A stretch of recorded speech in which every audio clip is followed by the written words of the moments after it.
Hello, everybody out there in the Goodman Games world. It's your girl Foxy. We are back with the goofiest TTRPG talk show on the internet. You know it well. It's the Fox Den. Here we are, and I have a very special guest. A lot of you folks know Breakerpress. Well, here is the man behind Breakerpress, Mr. Nick Barron himself. Say hello, Nick. Hello, I'm Nick Barron from Breaker Press. Yeah. What's going on? Okay, let's see. I don't know if chat's super active right now. Those of you who are watching, this is kind of like an impromptu episode, you know. I don't know if we posted anything on socials. So if you know, you're like the super fan. So welcome, super fan, to our show. Ah, well, Nick, I brought you here to talk about Stennard, pretty Okay. much. Stennard. Am I pronouncing that right, Stennard? Yes. Okay, cool. Yeah, I have. So, y'all, I am actually one of the head shimps in charge over at the warehouse. And I'm just kidding. I'm not the head shimp. I'm a shimp in the network of shimps that pack goods for you peeps out there. And I see a lot of Nick stuff on the shelves, and I'm always super curious about it. I'm always looking at well, all of it. But before we get into what exactly Stennard is, I got a question for you, Nick. Okay. Who are you? Where'd you come from, man? How did you learn tabletop RPGs? How'd you get into it? Okay. So we will go all the way back to uh, December of 1981. And my older cousins got a copy of the Moldvay Basic D&D, and I was 8 years old. And they're like, "Here, we're going to show you how to play this thing." And my mind exploded. And so, uh, same day, it's the day after Christmas. The very same day, I am insisting to my Auntie Barbara that they need to lend me this box set that they just got as a holiday gift. And so, yeah, I they said, "We will let you borrow this thing, but they have to be able to play with it by themselves for 2 weeks." And literally, when 2 weeks had elapsed to the day, I called them at like 10 o'clock in the morning and was like, "I'm ready to borrow the box set now." And so, um, I ended up my first DMing experience was literally within a week of that, when I rolled up 8 characters and put them in front of my mom, and I took her into the Keep on the Borderlands, and I slaughtered 7 of her 8 characters mercilessly. That was my mom's one and only time playing Dungeons and Dragons. So, yeah, that was my introduction to D&D, was just being exposed to it by my cousins and then just immediately falling in love. That's awesome. It's funny you mentioned the 8 characters thing, killing all of them. That's like the funnel system right off the bat. Yep. Dang, so I was you're born really into been it. out here. Yeah, that's what's up, dude. Okay. Those of you who don't know what a funnel is, Dungeon Crawl Classics has this thing called the funnel.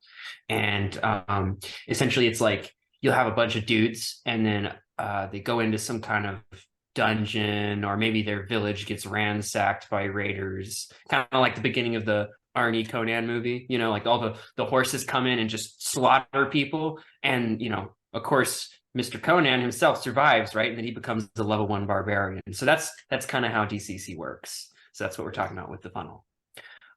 Yeah. So, all that being said, funnels, character creation, all of that, we're talking about role-playing games, Dungeons and Dragons, that sort of thing. Of course, we like to play Dungeon Crawl Classics around here. Yeah. I have a question about your setting, Stennard. So this Okay. is your setting that you have. How did this come about? Pretty much, I'm curious. Like, when did you first start running Stennard? What did the first Stennard game look like? Okay. How did that happen? Yeah, I can answer all that because I've got it in vivid memory.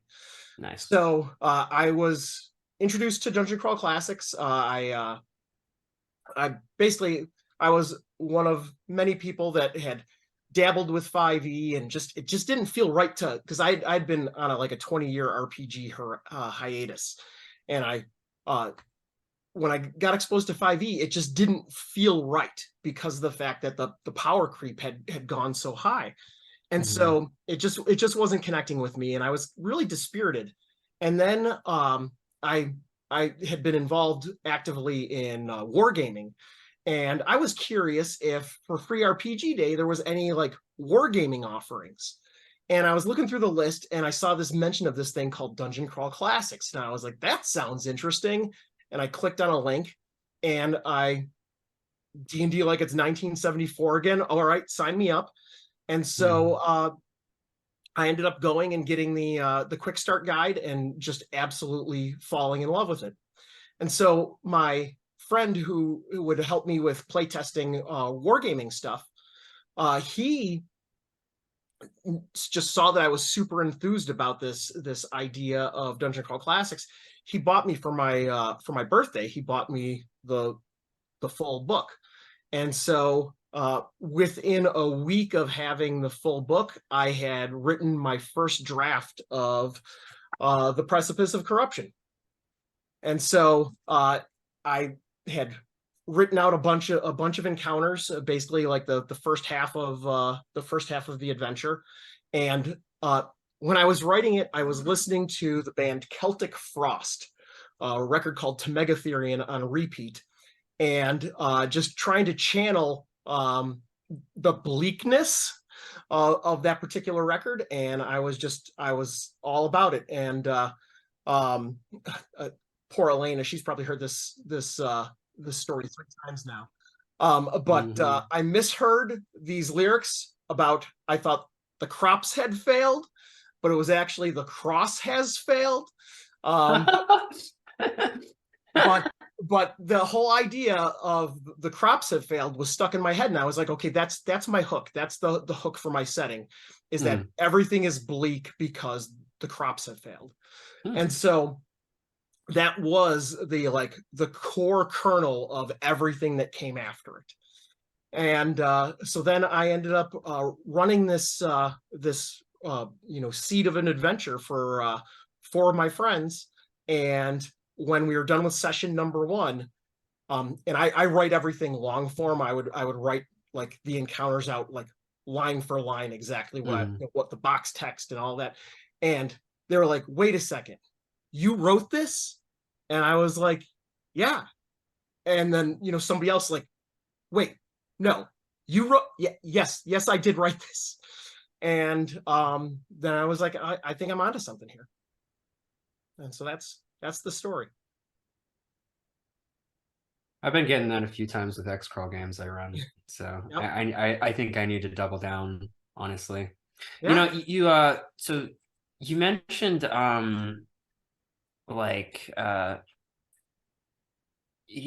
just play testing and things like that. So how often did you play test before Precipice of Corruption became a full product?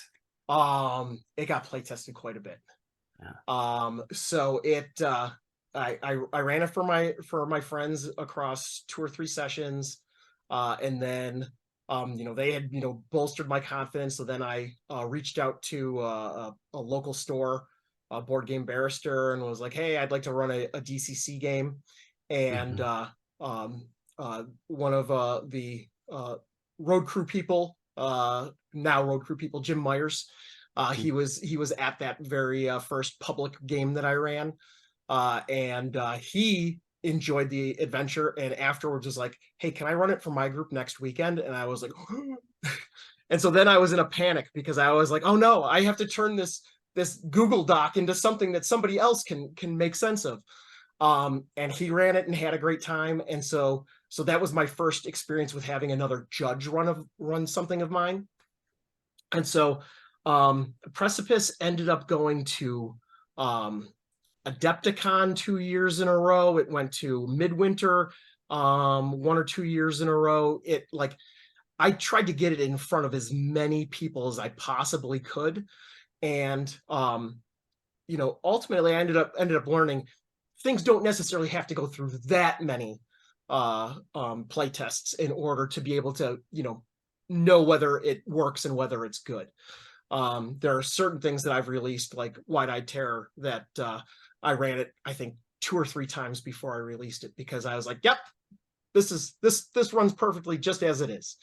But then there's other things where you're just like, all right, this is like Protectorate of Genuine, because this is not released yet, but it will be released very soon. It is quirky because it is a one-on-one adventure. It's designed as a one-on-one adventure. And so like a single player thing? A duet. Yeah. Are you familiar with The House of the Red Doors by James Posnell Jr.? Yes, I have looked at that. Yes. Yes. So that was the inspiration, one of the 2 inspirations for this adventure. I ran that adventure for a couple of people during the pandemic, and I would just fell in love with the idea of that engagement when somebody is able to be the star of the show. And so I was running that for a couple of different people, and then one of the groups that I ran the Precipice of Corruption for during the pandemic, they were like, hey, the one person, they leveled up, and they were like, would you run me through a like one-on-one like leveling montage session adventure or something? Yeah, and I was like, yeah, I can do that. And that I ended up writing like 7 encounters, and it was like 12 pages, and that was the first draft of this. Yeah. It's interesting, like the one-on-one thing is like, I feel like it's a pretty new thing. Well, I mean, I guess we had like the choose your own adventure books, right? That's kind of there similar were to those, that. and then the Warlock of Fire Top. Somebody in the chat, you should know this. Yeah, let's see if we got If any there's nerds somebody in in the there. What chat, we there's got? 7 of you. Doesn't look like it. If so, maybe somebody will holler at us and tell us what we don't know. But yeah, there was a whole line of books by Mhm. Steve Jackson and Ian Livingstone Mm. of these like one-on-one type adventure things, or yeah. But regardless, James Posnell Jr. kind of like brought that to the DCC sphere, and I was like, this is super cool, but it's also super lethal, and everybody I've run through it lasts about 20 minutes. And so Protector Genuine is designed with lots of monsters that do like stat damage and things like that, so that when you go from encounter to encounter to encounter, you aren't necessarily going to die in Mhm. the first like 20 minutes. It's going to take a little more time than that. Makes sense. Yeah. Oh, I was thinking of the Lone Wolf adventures too. Those are good as well. Those kick butt. I actually played through like the first one of those, I think. Okay. Very cool. Very, very cool. Definitely worth a pickup. Yeah, okay. So reeling it back in a little bit. So we've gone over like all the stuff that's coming out with Stennard and specifically Precipice of Corruption and how that spawned Stennard. But like, Yep. what is Stennard? What makes Stennard different from like other fantasy settings? You said like the cross. You had this sort of like, you misheard the lyric here, or so The so crops. the crops have failed, right? But the cross has failed. So are the gods dead in Stennard as well? I'm just really curious about what's going on with this world. Yeah. Essentially, I start with the smallest possible thing. Mhm. I just like the DCC rulebook suggests in the judges section, most people have never traveled more than 20 miles in their life, yada yada. And so I designed an adventure, which was a dungeon, and then I needed a town to go with it. And so Stennard was the town that was the starting point for why people were going to go into this dungeon. And Perfect. so essentially, all of the lore has been building slowly over all of the, like at this point I'm up to like 24 releases or things that are just about to come out. So Yeah. I've got quite a bit of stuff. Man, some of those zines are really fun. They're just like you can like grab it and it's just like I can like tuck it into my rule book. You know what I mean? Ah, it's so that nice. that is the intent. Also, my dog is now snoring very loudly 5 feet away. So if it ends up being picked up by the microphone, just enjoy how adorable it is. I can't say I hear the pooch, so I think you're good. Oh man. Ah, yeah, like so Stennard is this sort of bleak place. You know, I've noticed that like when it came so like when you were building the town, right? One of the zines I've looked at is Around the Common Fire. Mm-hmm. I think I've got the name of that right. But Yep. and so that is that part of that sort of world building process because there's NPCs in that, right? Yes. Yeah. Yeah. So essentially, the Stennard Courier Volume 1 has a whole 2-page spread about something called the Common Fire. And the idea is like the one of the cultural touchstones of the town is that it is considered really bad luck to let the common fire go out. And so there's a person that wanders over every day to mind the fire throughout the day. But it's also expected that as a way of paying homage, that people from the town throughout the day will come by and put a log on the fire for good luck. And so because this then made it a place that people would gather, then like in every adventure that I run, like at conventions or whatever, I always start things off in front of the common fire because that is like one of those things that is particular to Stennard. Now, in the Stennard Courier Volume 1, there is a list of NPCs, and there's one that you can hire that hangs out at the common fire. And in every single campaign I've run, that NPC ultimately would end up getting hired and killed in the first first 4 hours that he was hired by the party. So ultimately, I was like, I think I need some more people for judges to be able to access to for parties to hire, and that became the pamphlet Around the Common Fire. But the pamphlet format is such a fantastic thing because I can take an idea, something simple like that, 12 NPCs, crank them out and make sure that they're all interesting. Like I have it divided on a chart by it's a D4 down one way and then D3 across for lawful, neutral, and chaotic. Mm-hmm. And so that way, when they meet somebody at the common fire, it could be Elphus Goodpup, the lawful canine, or it could be the Sawbones that has a real penchant for removing limbs even when it's not necessary. So it's a way to really give people an experience that can be either fun and jovial like Elphus Goodpup, or very not in the case of the Sawbones. So it's a fun little outlet for me. Now you mentioned the pup, right? So one thing I have discovered is that you've created a playable dog class. What's going on with this dog class? No, we're gonna go back to that very first session of Precipice of Corruption, and essentially my ex was running a shepherd, and the shepherd was one of the first to go. And the shepherd in the classic DCC occupation table comes with a dog, and so the party all rallied around the herding dog, and it became like the most popular character. And so when we finished the first adventure, I was like, well, we obviously have to level up the dog. And so that was the impetus for me creating my first DCC class. That's awesome. Actually, I ended up making the canine and the outlier at the same time. And the outlier was because somebody else wanted to be a ranger, and I was like, well, there's no heroes in DCC, so we're gonna have to come up with something that's like a not ranger. Yeah. And so that became the outlier. Interesting. Okay. Yeah. So, it's funny you mentioned, okay, I was wondering if that was the context, because so I ran MCC a while ago, and somebody had like the psionic rat, right? That you roll up, like if you roll 100, right? So, and his dude died. So I was like, I guess you can be the rat, man. And so like basically we leveled up the psionic rat to a level 1 mutant Hmm. with like the MCC rules. I got my copy of MCC, so whatever.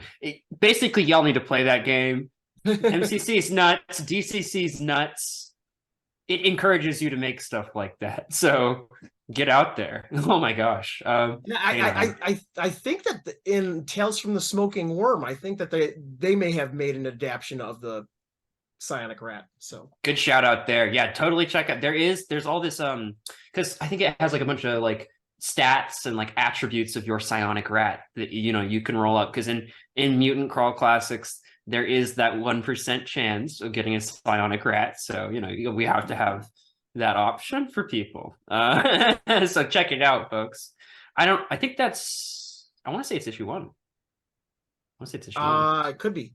I don't remember. Yeah, so Trevor, check out issue 1 Trevor, Smoking Worm. Yeah. I'm pretty sure that was in the same issue as the Invoke Cthulhu one as well. So okay, all right, yeah, man. Okay. So another thing I know about Rabid Dogs, that zine that also has that canine in it, right? it does. Okay, cool. So another thing about it is there are new rules for racial classes, and you completely change everything for Stennard. And how did you do that? How did you decide to do that? What did you change? Okay, so this is an interesting thing because originally, I was like, okay, I want people to be able to play instead of race as class. I wanted people to be able to have whatever ancestry they wanted. They could play whatever class they wanted. And then I was like, well, after Rabid Dogs came out and I had run 2 or 3 campaigns, I was like, I'm done with non-human characters that aren't dogs or goats.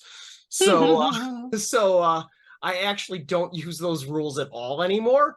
But there's something for me. There's something more grim dark about keeping things human centric.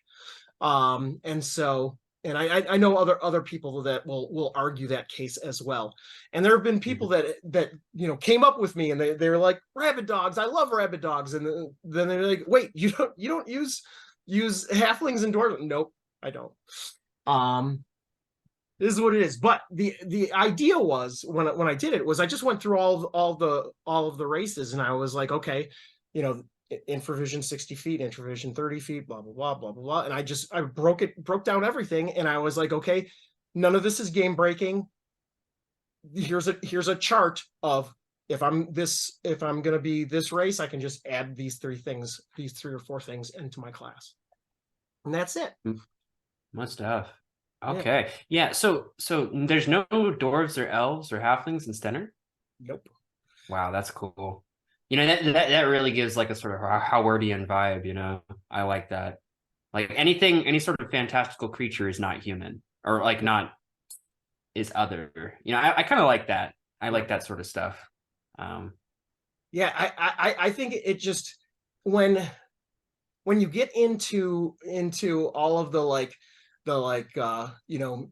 silly, played up dwarf versus elf tropes and things like that, it turns into like this goofy Tolkien.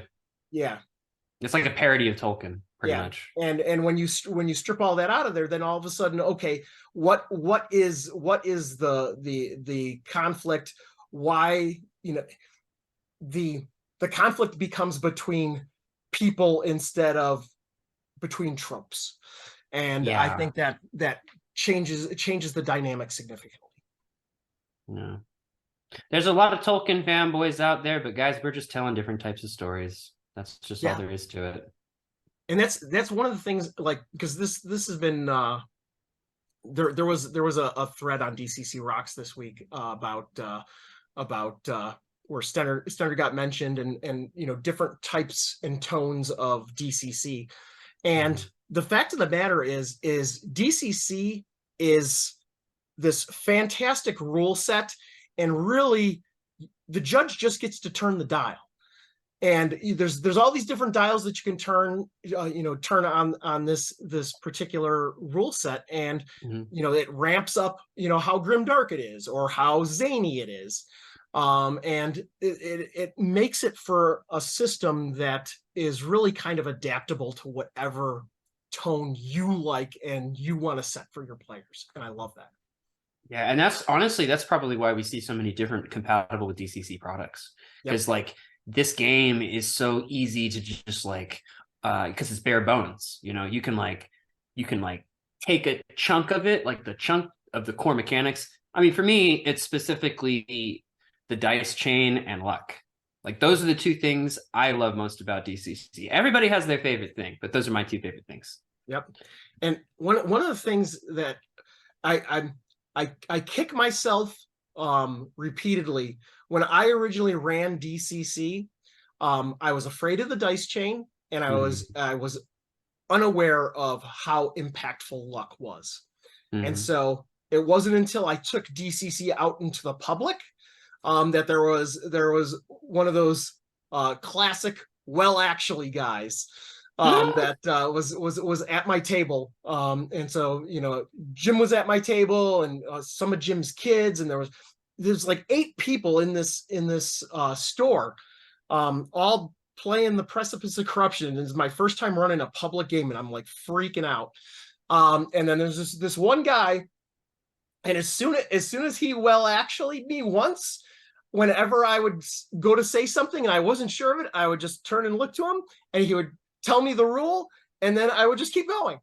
And so it was like I had subverted that paradigm, so that instead of him making me feel, you know, shame or you know, being irritated, it was like I had a co-judge with me. He's your wingman. Yeah, exactly. You know, I actually have a player like that in my Dying Earth campaign. Shout out to Archivist.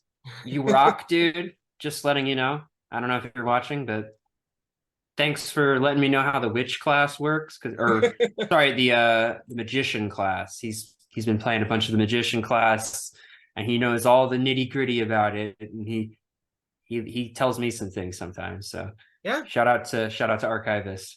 But anyway, yeah, man. Gosh, what else? What other kind of things do we have to talk about when it comes to Stennard? So where do you think you're taking Stennard? Where's it gonna go? I am taking it to the bank. No, I am planning on this year. I want to actually dial things back slightly, because the schedule that I've put myself on is relentless. But and people I've got a level of sprawl that people are like, they want to see me start compiling some of this stuff. And so the Precipice of Corruption, Halo of Flies, the Coin Swallower, and a couple other things are going to go into a Precipice of Corruption like deluxe hardback.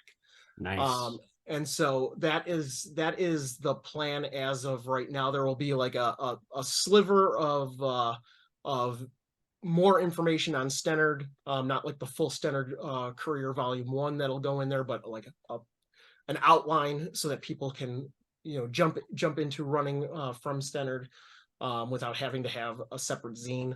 But the idea is to start doing some compilations like that. I want to do with Precipice Corruption and with Cleft in the Mangled Hills, and see if people keep saying they want it in a hardcover format. Well, we'll find out. So, but otherwise, it's like I've got.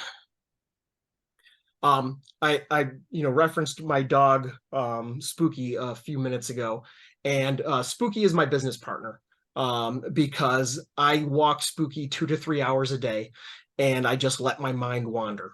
And so I have so many ideas of things to do with Stennard, and also I have an ongoing open table campaign that happens on the other side of this door every 2 weeks, and has been going on for over a year now. And that, like, every time I'm like, oh, I think I need to come up with something for my Patreon reward this month. And then I was like, oh, here, I'll just write up this thing that happened a few weeks ago, and boom, I've got a thing. And so, What's but up? between the open table campaign and Walking Spooky, it's like there's the well isn't going to run dry for a while. So You do what you got to do with inspiration, man. yeah. I you got to set yourself in that mindset. I read a lot of superhero comics primarily because I want to make a superhero adventure. We're going to talk about that when I have more to do with it. Man, so Hereselect. What was Okay. that? Is it Hereselect? Is that how you say it? Perlizect. Herlizect. Yes. Herlizect. Okay. The This is debased god. the final question I got for you about this whole lore business about it. What's going on with that? What is the debased god? Why do we have to fear them?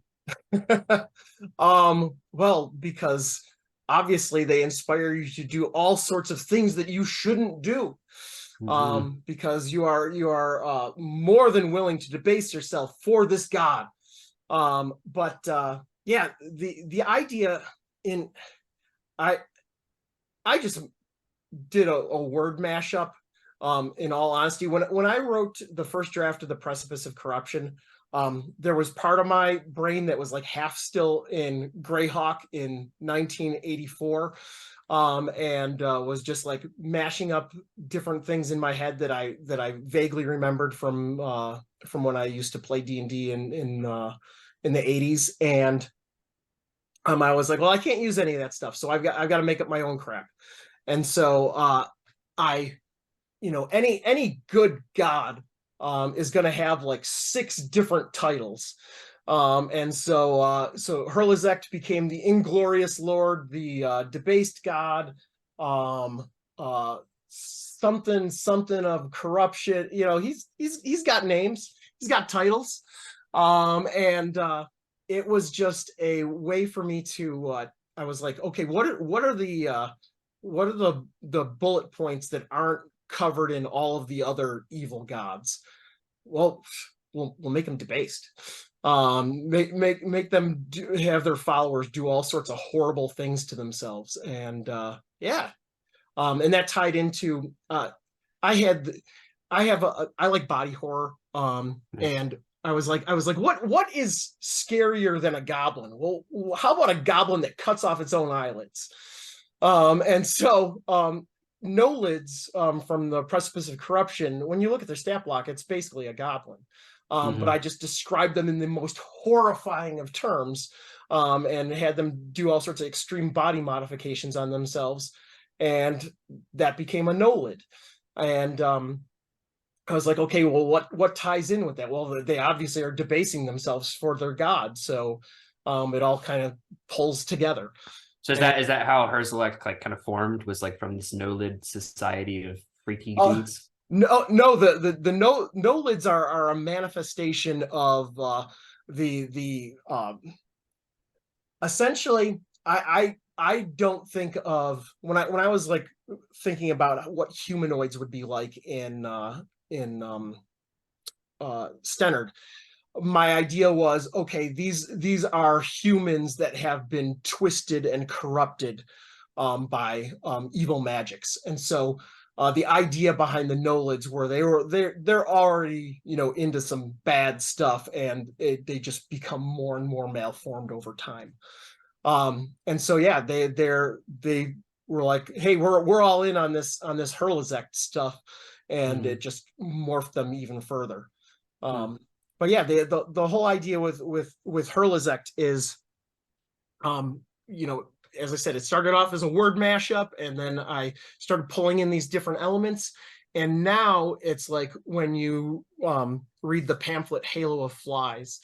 There's talk of Astel the Wanderer, and he's this philosopher who discovers this forgotten god, the Inglorious Lord, Hurlizect, and so he is basically spreading kind of like a not so much like a self-help salesman. Kind Oh of man. kind of like Tom Cruise in, was it Magnolia? I can't remember which movie it was, I was but thinking that's just Tom Cruise, like IRL, right? Is he a Scientologist? yeah, so the idea Uh-oh. is this, you know, sort of charismatic figure in a robe wanders the roads and tells people, oh, you know, if you just embrace your you know, your desires and go for those things, you can make it happen. And that's how he spreads chaos, is by just tapping into people's, you know, base desires. And before you know it, they're doing horrible things in the name of Herlizek. And yeah, it was just, it started like all my things. It started off as this tiny little seed of an idea, and with each year, little parts get layered on and layered on, and then before you know it, it's all epic story taking place in Stennard, which also started as a tiny little thing, and everything else is a tiny little thing. It's only just a little spark. Like boom, that little spark, like in one session, and then it can just mutate. Yep. Ah man, I love it. You know, last thing I want to do today in the show, speaking of what I love,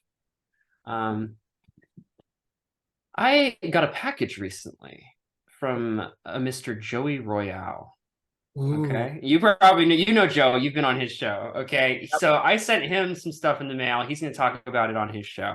All Mm-hmm. right. And he's probably going to show off all the swag and whatnot. But I want to open up this package for Miss Reverend Royale right now on the show. So I'm going to do that. Do it. I want to see what you got. Let's see what we got. I'm so excited to see whatever the heck Joey weird thing Joey has sent me. You know, I'm opening it with the knife that Harley Stroh gave me at the first year I went to Gen Con. Yeah, there's Harley's knife. Oh, I wanted to know what this knife would look like. Yeah, it's just like a, you know, like a kitchen knife. I don't remember where he got it. Maybe like an estate sale or something, or someone gave it to him. I don't know what the story behind the knife is. I've been saying I need to get it like laser etched with DCC RPG. I think that'd be sick. All right, let's see what we got here. Since you're opening a thing for the from the author of Ninja City, you should be actually opening it with a shuriken or something along those lines. Oh, that's so true. Man, I don't have any shurikens on hand now. Unfortunate. My mall ninja culture is slacking. Your mall ninja culture is slacking. You weren't looking. I think I just got a Royale. Oh my gosh, dude, that's what's up. Heck yeah. I was captivated. I was captivated by this glorious nice Reverend Royale original. Oh man. I don't know who this is or what this is, but this is definitely a character going in my Metamorphosis Alpha campaign. Like I'm totally putting this little dude in there. He's gonna be like, "Hey guys, I'm Geeble the Fleeble," something. I don't know. Okay. Oh my god. Paranoia. Joey knows what I like. Joey knows what I like. Oh my gosh. I love it. He even gave me a mask. Here, I'm gonna put it on right now for all you glorious people out there. Here we go. Oh, good. Put it on backwards. Here we go. There you go. I'm feeling dastardly. Yes. Not going to lie. All right, folks. Well, so me and Nick, if you want to hang out with us, okay, we are going to be in Pewaukee, Wisconsin, all right, for Midwinter Gaming Convention in like when is this happening? The 11th? It starts on Thursday. Thursday? Yeah. What day is that from? Gosh. Thursday 11th, the 11th through 14th. Yeah, so guys, pull up. If you live in Wisconsin, pull up because we are gonna rock the house. Rest assured. You should even come if you're in Minnesota or Illinois or Indiana. Why not? Or Indiana. Sure, you can make it out there. Why not? It's a couple hours. It's good, but It's hey, it's gonna be southeastern really worth Wisconsin. it. I'm gonna be playtesting Crypt of the Dice Gods. So I have a table for it. So y'all check out Crypt of the Dice Gods. That's my show. But it's also a board game I'm developing. That's been the secret the entire time. The show about that Foxy's been doing is actually something that's gonna mutate into something that's gonna sit on a shelf someday. You want to play test it? Go to Pewaukee, Wisconsin. Hang out with us. It's good. For those that don't know, Pewaukee is 20 minutes outside of Milwaukee. It's just a suburb of Pewaukee. Is that how it is? Pewaukee or Pewaukee? Pewaukee. Okay, tomato. Yeah. I don't know. I'm not a native of this area anyway. I'm from Buffalo, New York. So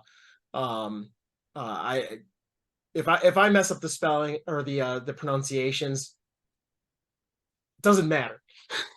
Yeah, I'm from South Georgia, so Yeah. we have our own way of saying things there. Yeet, Yontu, y'all come back now. Oh man. Well, bless our hearts. It's about time for this show to be over, and it's been lovely to talk to you folks out there, and I hope to see some of you at Midwinter. But peace out, everybody. Cheers. Keep rocking in the free world. Thanks for having me on. Totes.